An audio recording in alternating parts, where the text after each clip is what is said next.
All right. Kevin back with you for another episode of the $1 Million Relationships Podcast.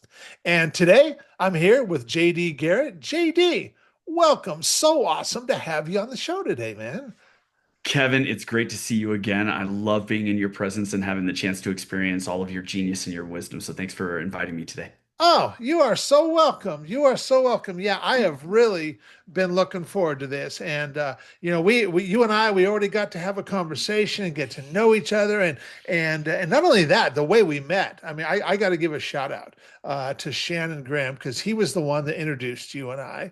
And Shannon is just one of I met Shannon probably 11 years ago at one of Giovanni Marsico's very first Archangel. In fact, I think it was the first Archangel event that Giovanni hosted. And Wow. and now to watch what Giovanni has accomplished in the last 11 years or so with Archangel is I'm getting ready. So we're in August right now, and is it September? Yeah, it is. It's next month. I'm heading to Toronto for another one of Giovanni's events, and I am totally stoked to go there. And I don't know if Shannon is going to be there now. I need to reach out and find out. But that's where I met Shannon like 11 years ago at Giovanni's first Archangel event, and Shannon and I just totally hit it off. We've been friends ever since. He's been to my events before, and Shannon is just one of those guys that places such a high value on relationships and stuff. And so when he was like, Kevin, I want to connect you with JD. And I'm like, man, anybody that comes through you, Shannon, is somebody I'm going to be totally open to having a conversation with and stuff.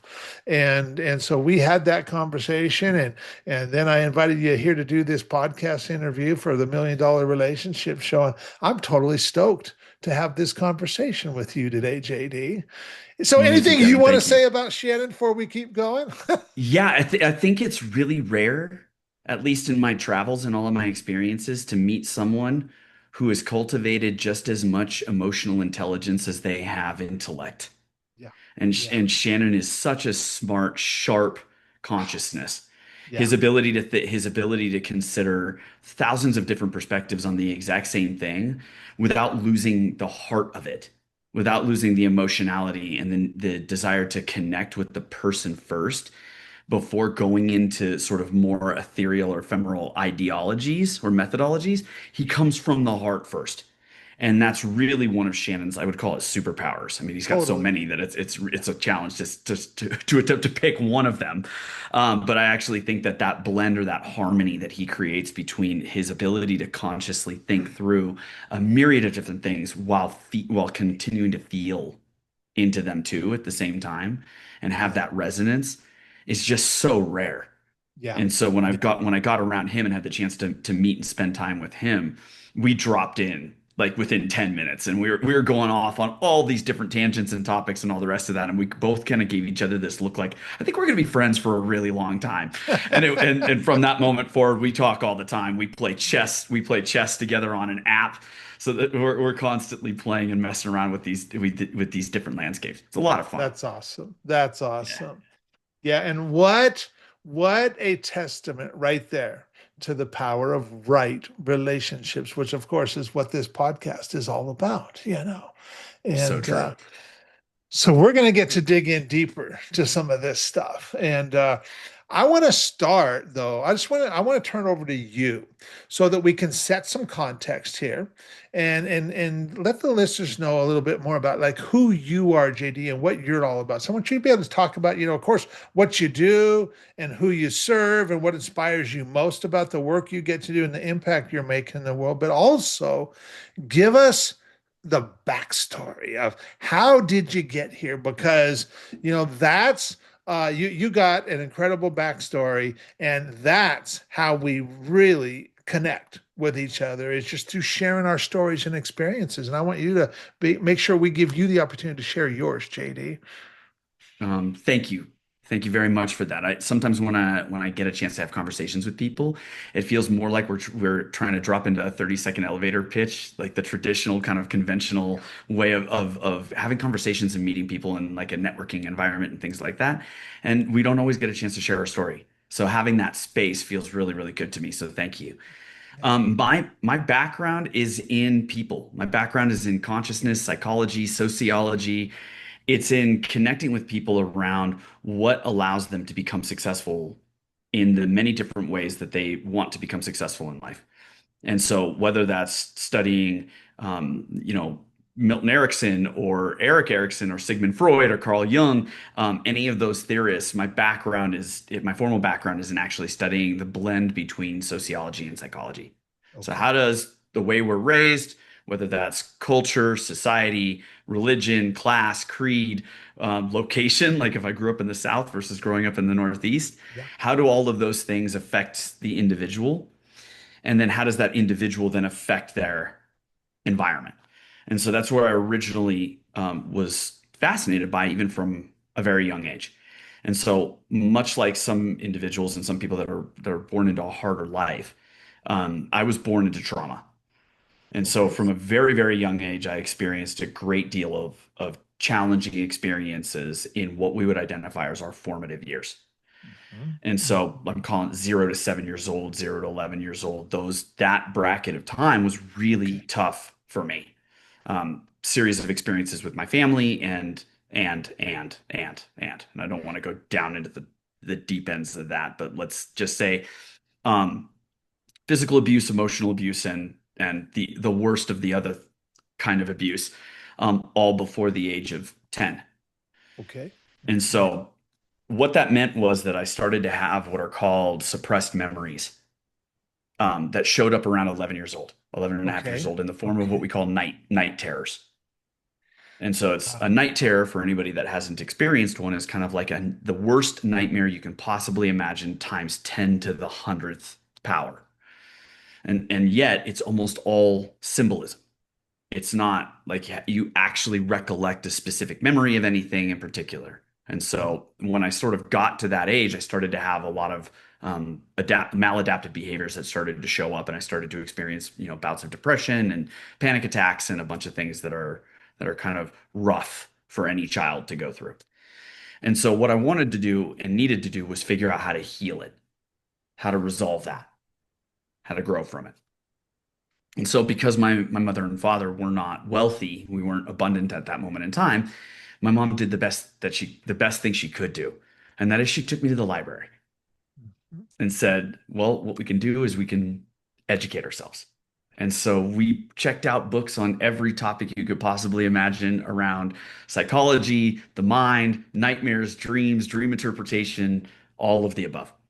Okay. And what I discovered in the back of every single one of those books was this word that kept popping up over and over and over again, which was hypnosis. And so at 11 years old, my mother was gutsy enough to let me begin my study of hypnosis, language, and the power of the subconscious mind.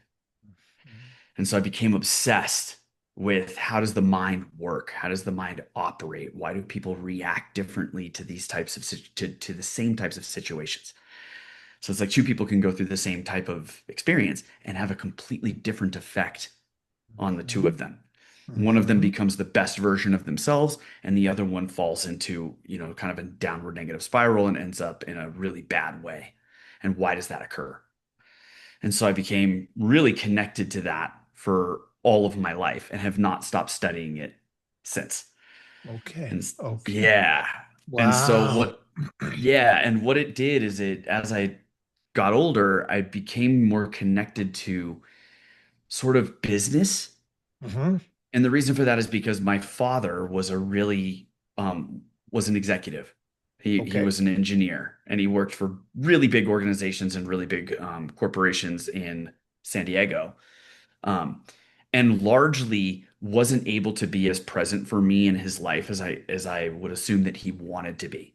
Okay. And the reason for that is because he was working so much that when he came home from work, he couldn't really shut his mind off. He Yeah. couldn't, he actually wouldn't come home from work, really.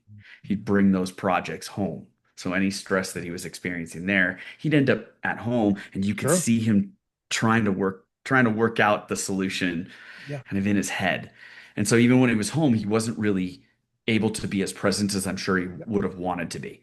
Yeah. And so the older and older I got, the more I was became very interested in how to help executives, high performers, peak performers, people that are aimed at doing really, really high quality work in the world to put it down and come home. Yeah. When you're done with your day, come home and be with your kids. Hey, when you're done with your day, come home and be with your wife or your husband. Like put it down and have that ability to take your consciousness and shut it down Mhm. and be present with kind of more of your heart Mhm. and be in that space together. And so, Yeah.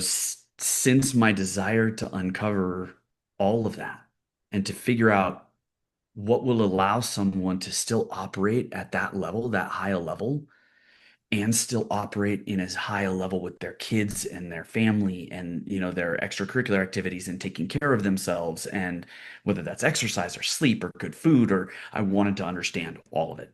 Yeah. Yeah. And so that guided me from getting a formal degree in therapy with a specialization in counseling to executive coaching and consulting, Okay. which is Okay. sort of the pathway I walked from getting my degree all the way to more of a coaching and consulting peak performance frame. And Yeah. that's how I ended up here, was essentially a desire to give my dad the kind of love and help and support that he ultimately needed at that moment in time so Mhm. that he could have come home and been with his son and Yeah. been with his daughter Yeah. and been able to be present there. Yeah. And so that's where I've ended up in the world, is helping those individuals learn how to be successful both at home and at work Yeah. and within themselves, so that they don't sacrifice their needs for the good of the collective, thus leading them to burnout. Mm-hmm. And Mm-hmm. so using all of that, that's Yeah. how I ended up here. Wow. Wow. It's interesting. My very first business I started in 1995. I started a cleaning and restoration company after working as a commercial fisherman in Alaska for 7 years to save up money so I could start my first business. And it never even occurred to me when starting that business to actually like sit down and give thought to how do I want this business to fit in with my life. And a few years later, it was not fitting in with my life at all. And in fact, I was working 7 days a week, and and once again, I was in my office on a Sunday, and I just kind of lost it one day because I'm like, man, this really sucks. And yeah, this business is growing and stuff, but my gosh, I'm here at the office again on Sunday, and I don't even want to be here. I would Mm, much rather be with my family today than mm, sitting here in this office dealing with what I'm dealing with. And for the first time ever, I took out a piece of paper and I started writing down, well, what do you want? What do you want from this business? How do you want it to fit in with your life? And ever since, I've been like really, really intentional about that. And today, right now, I'm married. In fact, in 16 more days, we will celebrate our 20th wedding anniversary. And we have 7 children, currently six grandchildren. I just found out 2 weeks ago that we'll have another grandchild joining us in about yes. 6 more months. And Congratulations, sir. yeah, I mean that's exciting. And what's most exciting about all of that is that I get to be completely present for my wife and for my kids and for my grandkids while still simultaneously getting to be the entrepreneur that I want to be too and stuff. And I'm not a coach like you. I'm not, I don't do this for a living, helping other entrepreneurs get that. But man, I've had conversation. I mean, man, I just listening to what you shared, JD, I think about this guy who I met 14 years ago. and it was in a mastermind group. I don't even remember what we were talking about something, and we were talking about how our business fits in with our life or doesn't fit in with our life. And I was just sharing some stuff that I was doing at that point in my life. And on the next break, this guy comes up and introduces himself to me and telling me, he's like, Kev, what you shared in there, man, it really hit home with me. He's like, because I will tell you, he's like, I hang out with some of the wealthiest people in the world. And I will also tell you from personal experience, they are some of the most miserable SOBs you would ever meet. And he's like, from the outside looking in, people would consider me successful. And in many ways, I am. But I also have a wife and two kids at home that I don't see nearly as often as I would like. And I know that that is all my own doing. And I sure could go for some more in my life of what you got going on in your life. And that's how our friendship started 14 years ago. And like I said, I'm not a coach. I just shared with him kind of what I was doing, and we just have had this friendship. But I will tell you, he's made some major shifts in his life and in his business and stuff. And in fact, about a year later, he shut his entire operation down for a whole year and just went Wow. traveling the world with his family. And when Sabbatical. he, yeah, took a sabbatical, and when he came back, he was like, I'm going to be really intentional now in who I work with, and I'm not going to work with miserable SOBs anymore. He said, I don't care how much money I can make. I'm going to work with people that energize me, and people that I really want to have relationships with. And I can tell you now, to this day, the guy's a billionaire, and his life looks dramatically different than it did 14 years ago. And he is such an inspiration to me. And I'm not going to say I didn't like coach him or anything like that.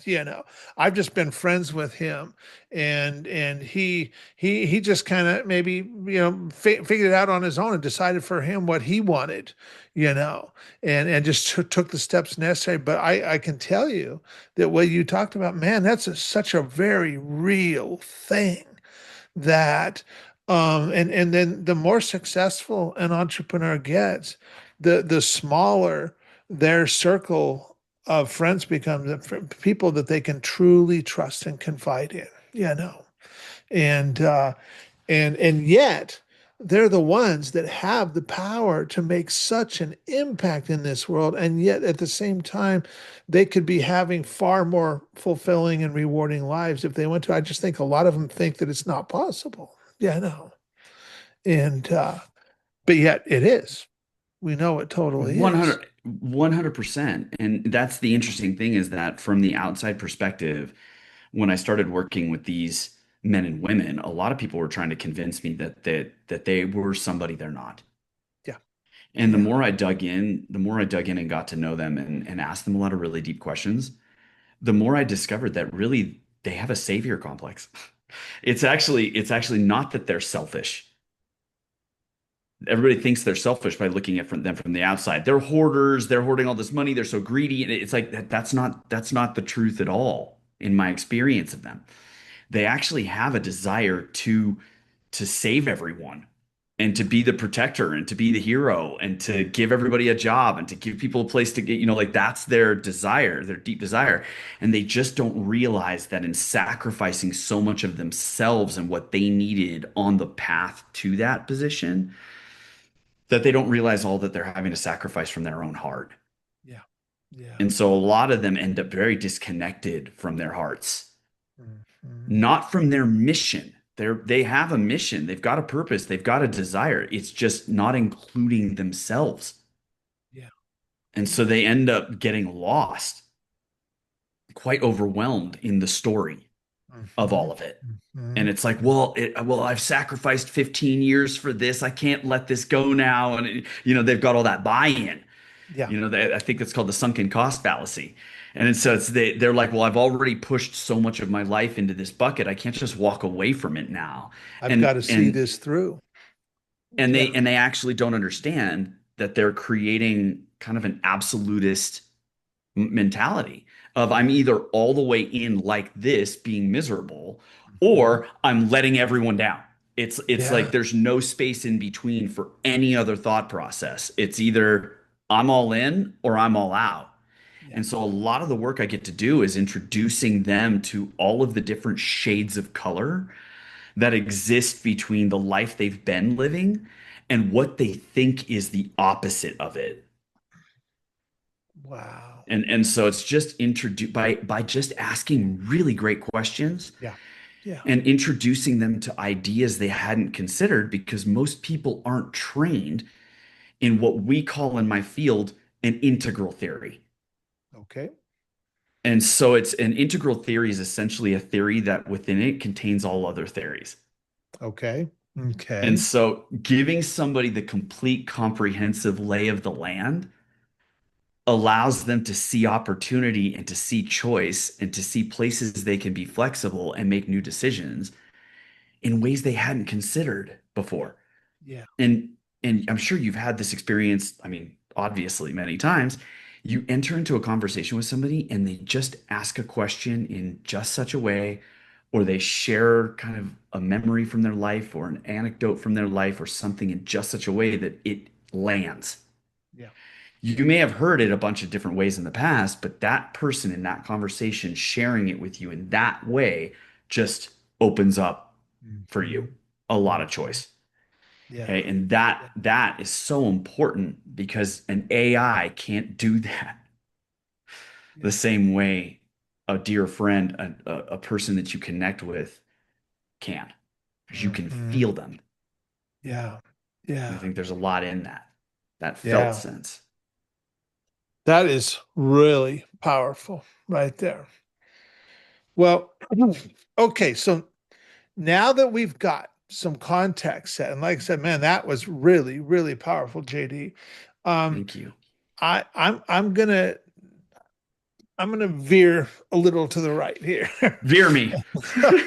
So I'm going to reiterate the question around relationships for the benefit of our listeners here. So, Sure. JD, have you ever been introduced to a person or persons who completely changed the course of your life or your business, so much so that much of what you have today would not be possible if not for this person or persons? And I'm just really excited to hear your story and your experience around this topic of relationships.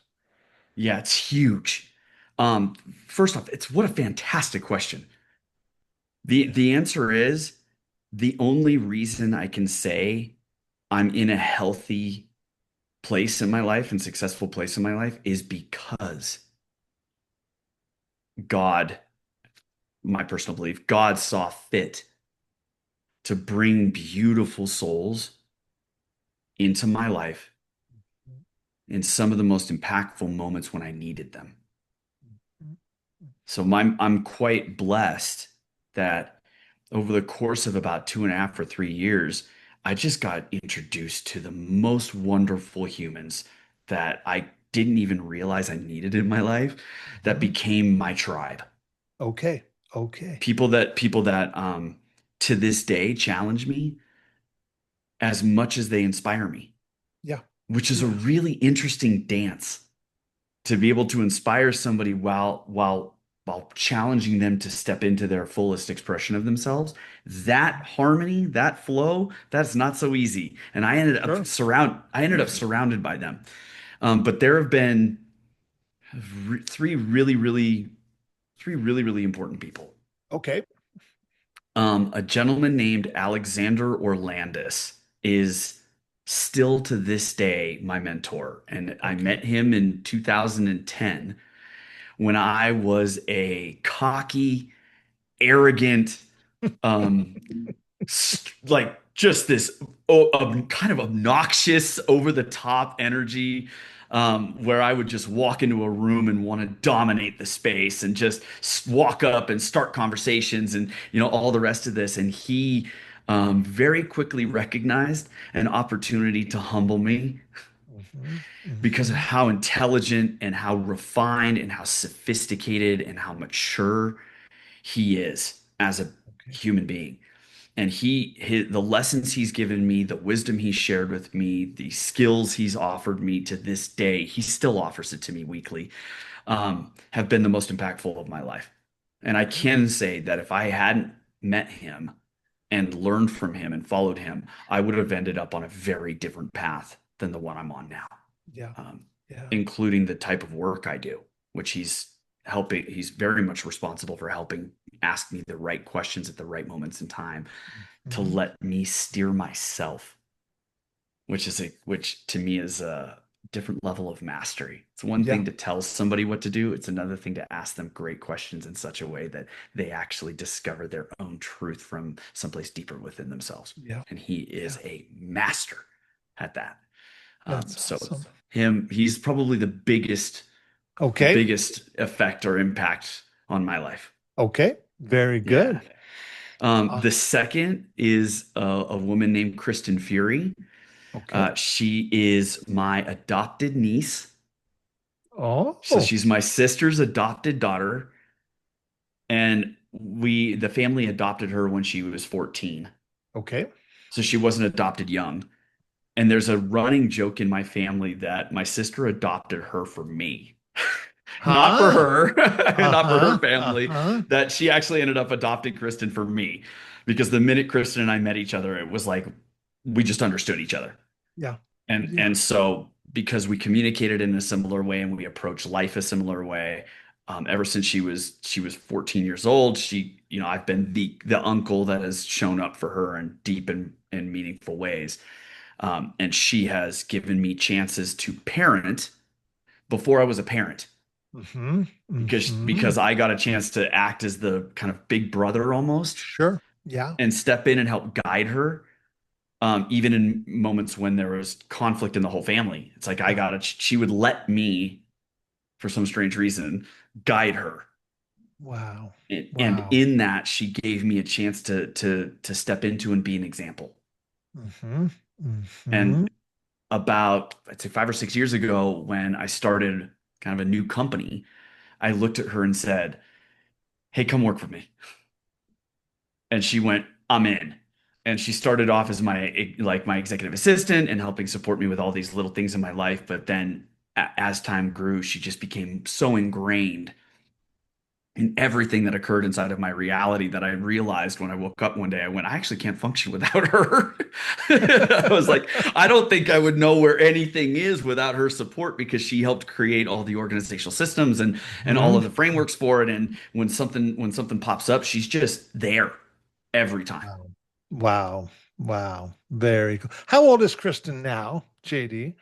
I think she's 36. Yeah. Okay. Okay. So we've Wow. known each Wow. other a Long long, time. long, long Yeah. time. Yeah, Yeah, it's long time. 22 years or so. Yeah. That's a long time. Yeah. So we've Yeah. known each other for quite a little bit. Yeah. We both have seen each other grow, and we both have supported each other through some of the biggest, most challenging moments for both of us in our lives, and have just been there. And so Yeah. she would, I would say, would be the most consistent Okay. Okay. force or energy that's been in my life, Yeah. since felt like a pup Yeah. in this Wow. world. So Very cool. And then yeah, you said there's one more person that you one wanted to talk more. to. Yeah, and once again, it's so strange because I have at least six other people in my head right now that have played major roles. But for the sake of time, Ben Cardle is one of the most current and unique individuals that has entered my life. Ben is Okay. known as the deductionist, and Ben is a living Sherlock Holmes, like an actual living, breathing version of that character. Okay.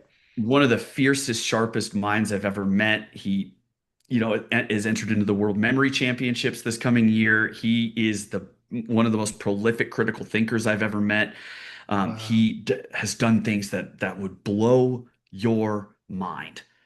And he entered into my life because I wanted to learn some skills from him Okay. via his unique expertise.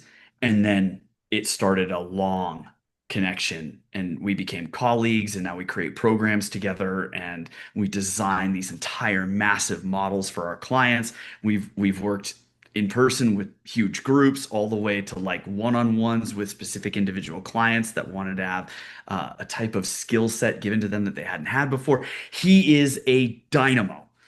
And there's not a single human I've ever introduced him to that didn't walk away and go, I didn't know that was even possible. That a Wow. human can exist that does that, that's like that. And Mhm. so Ben and I, Ben's been probably the biggest significant shift in my life in the last 3 years.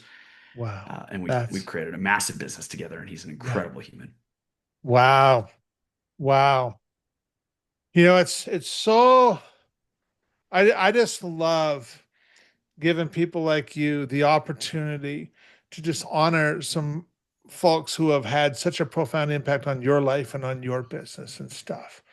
And because I can see how incredibly grateful you are for those relationships and stuff. And not only have those relationships impacted you personally, but those relationships, because of what you guys have done together, have impacted a lot of other lives too and stuff. And I want you to think about, and I'm sure you could come up with all kinds of examples and answers to the question I'm going to ask you right now. I just want to challenge you to come up with one, One, and just one. And if you think, I want you to think about a time where you personally, where you got to make a really substantial impact, a really big impact, and maybe it even surprised you in the moment. You're just kind of like, wow, look at what just happened there. And at the same time, you also know that would have never happened if not for your relationship with any one of the three people that you just spoke about. What's an example of something like that, JD? I met a gentleman who is a leader of a massive community around the world. Okay. And when I met him, he was drunk, almost blackout drunk, was on drugs in his life, and was making some seriously questionable decisions in regards to his relationship and his family and a bunch of stuff that was happening in his life at that point. And when my friend introduced me to him, he went, "Dude, I don't know if you can help this guy at all. He's in a dark, dark, dark place." And I said, "Well, if he's in such a dark place, anything's better than nothing." And I said, "So let me talk to him and let's see if there's something that can happen between us." And so he engaged me for a couple of conversations, and we dropped in, and he said the same thing to me. He goes, "I'm a lost cause." Mm-hmm. Mm-hmm. And it broke my stinking heart Mm-hmm. because he had a daughter, I believe, was 7 or 8 years old, and a son who was 5 at the time. Wow. And Wow. I knew that if their dad was thinking and feeling this way, that it was affecting way the heck more than him. Mm-hmm. Um, and so over the course of those conversations, the support that I could feel from my mentor and every conversation we had had and all of the rabbit holes we went down and the books he made me read and the videos he made me watch and all the rest of that, I had to tap into absolutely all of it Yep. Yep. to help support this man. And he and I ended up hiking a glacier together, Wow. as a representation of the journey that we all go through in life to summit a peak, to crawl out of a dark place and go high enough to see the light. Yeah. Yeah. And we did it at a place where his childhood was. So it was about, I mean, probably about an hour away from where he grew up, where all of the traumas had occurred that had led him down that tough, dark path. Yeah. Yeah. And I remember the day that we got done with that journey, and he looked at me and he smiled for the first time I had seen him really smile since meeting him. Wow. And I Wow. remember him saying, "I want to call my wife and fly her up here to meet the new me." And I about cried and Um, it's getting me a little emotional at the moment. Yeah. Yeah. Yeah. Um, because he's had another baby since. He is clean, sober, contributing even more impactfully to the lives that find him. Mhm. And I owe it that ability to show up in that moment to the people that I just listed. Yeah. Yeah. Because had they not shown up in my life in those moments to teach me, to guide me, to hold space for me, to reflect back to me, I wouldn't be able to support him Yeah. and the many other souls I've been blessed to know. Yeah. And Yeah. so that's probably one of the most impactful moments of my life was getting to bring this man home to his family, helping Yeah. him crawl out of that, for lack of a better term, pit of despair Yeah. Yeah. and show up Wow. to life. Yeah. Wow.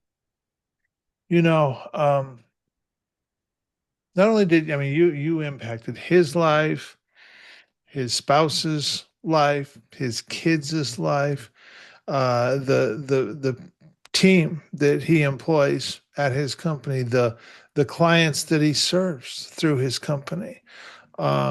So many lives were impacted by helping that one person. You know, and it's mind boggling when we start thinking about that, and that how many lives really get impacted just because of the work that you do, JD. You know, and that's just mind boggling to think about and stuff. And it's also, I mean, it could have gone the other way too had you not got an opportunity to meet him, and who knows what would have happened there. And but it didn't go that way. And that's really amazing. That's really amazing. You know, I want to thank you so much for taking the time to just have this conversation today, just share from your heart. I knew this was going to be a powerful conversation from when you and I spoke before and stuff. And for anybody that might be listening to this going, man, Kev, I really like JD. I love who JD is. I love how JD shows up. And maybe they're going through some stuff in their Mm. own life, or maybe they know somebody else that is going through some stuff, and maybe they just like to have a conversation with you, and just what's the best way for somebody? Any websites, any resources we can share with folks? Yeah, we have a coaching and consulting firm that's called Avanti Executives, and it's Okay. at AVANTI Okay. executive.com is a Okay. great place to find me. And if anybody would like to just learn more information about some of the other things that we teach and train and some of the other integral theories, they can go to YouTube and look us up at Tactical Evolution. Okay. And we have a podcast there that'll help support Awesome. people. Awesome. Awesome. Awesome.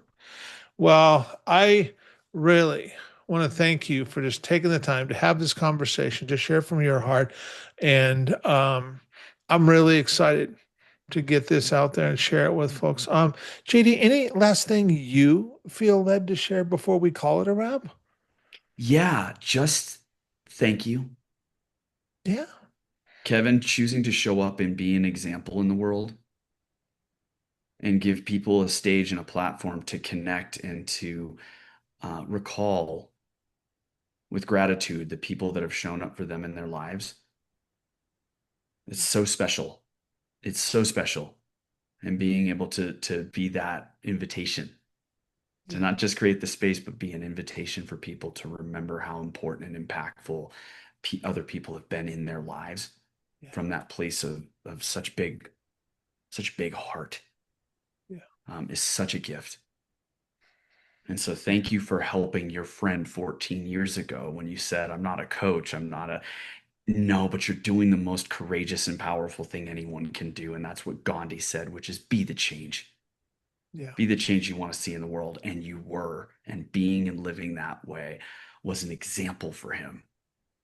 Yeah. And that sounds like it was more than enough to help him put himself on a new path. So Yeah. thank you for doing that. Thank you for being committed to that. And thank you for being a force for good in the world just by being who you are. Well, Very you are grateful to know so you. welcome. You are so welcome. Well, yeah, I'm like I said, I'm stoked to get this out there and share it with a lot of other entrepreneurs, founders, and CEOs. And so, once again, thank you, JD, and yeah, thanks much, man.